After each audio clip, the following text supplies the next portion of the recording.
एक पक्षी मनुष्य के जैसे शिक्षित नहीं होता, लेकिन कितनी सफाई से वह कीचड़, तिनकों और पानी से अपने घोंसले का निर्माण करती है।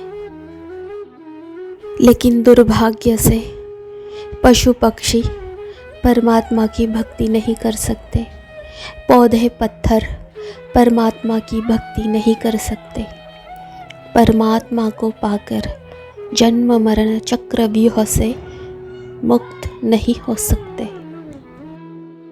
ईश्वर ने मनुष्य को पूरा का पूरा शरीर, बुद्धि, स्मरण शक्ति देने पर भी वह आलस्य में रहता है और ईश्वर को भी इसीलिए मानता है क्योंकि उसकी मांगे पूरी हो सके। बड़े सौभाग्य से यह मनुष्य जन्म मिला है। यह छोटा सा अवसर दिया है ईश्वर ने तुम्हें उनकी ओर बढ़ने का। मनुष्य चाहे तो वह परमात्मा की तरफ उठ जाए या तो फिर प्रकृति में खो जाए। मनुष्य के स्वयं के चुनाव उसका भाग्य लिखते हैं। यह श्री हरि की बनाई सांसारिक माया बहुत ही भयानक है। अच्छे अच्छों को अपने लपेटे में ले लेती है। माया और ब्रह्म ज्ञान, यह दो अलग छोर है। माया के अधिकारी ब्रह्म ज्ञान के पात्र नहीं हो सकते। केवल सद्गुरु का ज्ञान ही माया के इस अज्ञानता का अंधेरा दूर कर तुम्हारे भीतर का ज्ञान का प्रकाश दिखा सकता है।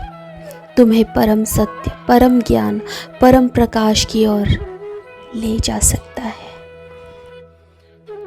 यहाँ अनेक धन दौलत शोहरत के पीछे लगे हुए हैं। सांसारिक माया के कीचड़ में फंसे हुए मेंढक सद्गुरु भगवान का संदेश और प्रेरणा देने का काम कर रहे हैं, लोगों को भटका रहे हैं।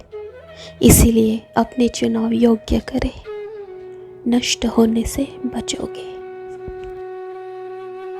धन दौलत शोहरत ना ही तुम्हें बूढ़ा होने से रोक सकती है, ना ही तुम्हारी मौत रोक सकती है।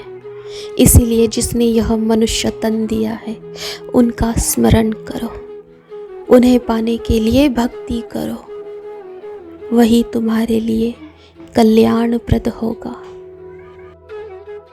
लेकिन मूढ़ अज्ञानी परमात्मा का स्मरण नहीं करते और उनके द्वार पर भी जाते हैं तो केवल सांसारिक मांगे मांगने के लिए, जिनकी आशा आकांक्षा कभी खत्म नहीं होती, वह समाधानी नहीं हो सकते।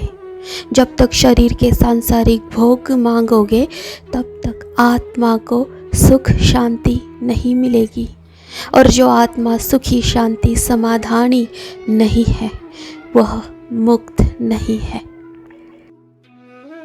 कुछ लोग कुत्ते को खाना खिलाते हैं, उसके पीछे उनका यह उद्देश्य नहीं कि उस मूक जानवर का पेट भरे, बल्कि यह अंधश्रद्धा होती है कि उससे उनके शत्रुओं का विनाश होगा।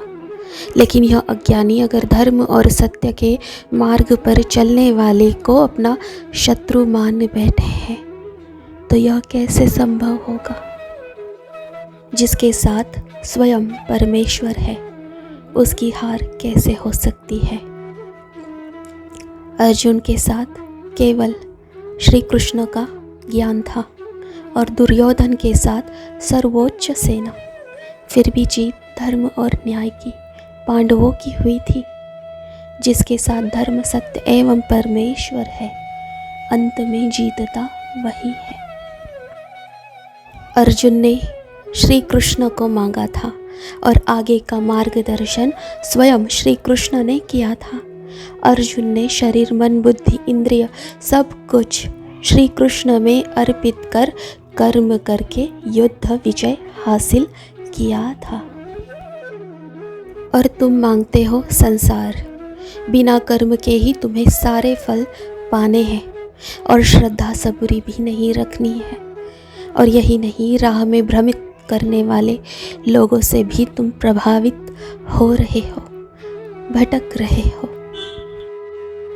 कुछ दुष्ट प्रवृत्तियों के लोगों को दूसरों को बद्दुआ देने की आदत होती है, लेकिन भयभीत ना हो। अगर तुम धर्म, सत्य और परमेश्वर के साथ हो तो तुम्हारा कोई कुछ नहीं बिगाड़ सकता। जो शरीर अनेक रोगों का, कीटाणु का, गंदगी का घर है, उस शरीर के सुख भोगों के पीछे पड़े हो। आत्मा पर ध्यान नहीं है। आत्मा का वास्तविक सुख, शांति, समाधान परमात्मा की प्राप्ति है। ध्यान उस पर दो। इसीलिए मांगना छोड़ो, काबिल बनने के लिए प्रार्थना करो। सद्गुरु भगवान से सत्य भक्ति और सत्य ज्ञान मांगो। वे तुम्हारी सांसारिक सदयोग्यताएं, सद मनोकामनाएं भी पूर्ण करेंगे और तुम्हें परम वास्तव सत्य आनंद से भी मिलवाएंगे। जब तुम्हारे भीतर की आत्मा भीतर के परमात्मा से मिलेगी तो तुम बहुत खुश और आनंदित हो जाओगे। अतः वास्तविक सुख, शांति, आनंद, समाधान पाना चाहते हो तो झूठे प्रपंच में न उलझे। जिस सांसारिक माया के पीछे सारे मनुष्य रूपी पशु बढ़ रहे हैं, उस तरफ ना बढ़े, वह विनाश है। जिस तरफ प्रहलाद, मीरा, कबीर, रविदास, ज्ञानेश्वर, तुकाराम और अन्य अनेक सच्चे संत बढ़े थे, उस तरफ बढ़े। कल्याण होगा। खुश रहो।